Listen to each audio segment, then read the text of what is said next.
एक बादशाह की आदत थी कि वह भेष बदलकर लोगों की खैर खबर लिया करता था।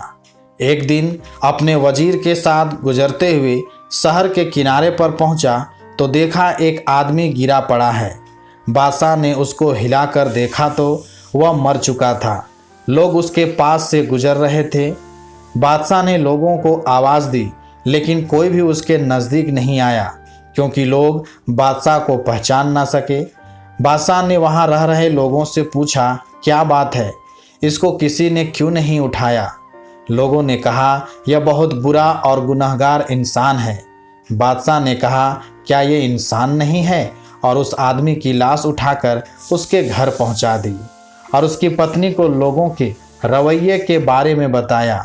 उसकी पत्नी अपने पति की लाश देखकर रोने लगी और कहने लगी, मैं गवाही देती हूँ, मेरा पति बहुत नेक इंसान है। इस बात पर बादशाह को बड़ा ताज्जुब हुआ। कहने लगा, यह कैसे हो सकता है? लोग तो इसकी बुराई कर रहे थे और तो और इसकी लाश को हाथ तक लगाने को भी तैयार न थे। उसकी बीवी ने कहा, मुझे भी लोगों से यही उम्मीद थी।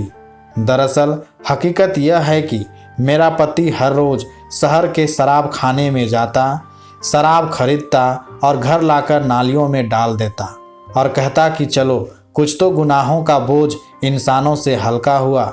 और रात में इसी तरह एक बुरी औरत यानी वेश्या के पास जाता और उसको एक रात की पूरी कीमत देता और कहता कि अपना दरवाज़ा बंद कर ले, कोई तेरे पास ना आए। घर आकर कहता, खुदा का शुक्र है, आज उस औरत और नौजवानों के गुनाहों का मैंने कुछ बोझ हल्का कर दिया। लोग उसको उन जगहों पर जाते देखते थे। मैं अपने पति से कहती, याद रखो, जिस दिन तुम मर गए लोग तुम्हें नहलाने तक नहीं आएंगे, ना तुम्हारी अर्थी को कंधा देने आएंगे। वह हंसते और मुझसे कहते कि घबराओ नहीं, तुम देखोगी कि मेरी अर्थी वक्त का बादशाह और नेक लोग उठाएंगे। यह सुनकर बादशाह रो पड़ा और कहने लगा, मैं बादशाह हूँ, कल हम इसको नहलाएंगे, इसकी अर्थी को कंधा देंगे और इसका दाह संस्कार भी करवाएंगे। दोस्तों, आज हम जाहिर हैं कुछ देखकर या दूसरों से कुछ सुनकर अहम फैसले कर बैठते हैं।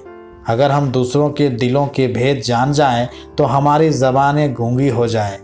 किसी को गलत समझने से पहले देख लिया करे कि वह ऐसा है भी कि नहीं, और हमारे सही या गलत कहने से सही गलत नहीं हो जाएगा और जो गलत है वो सही नहीं हो जाएगा।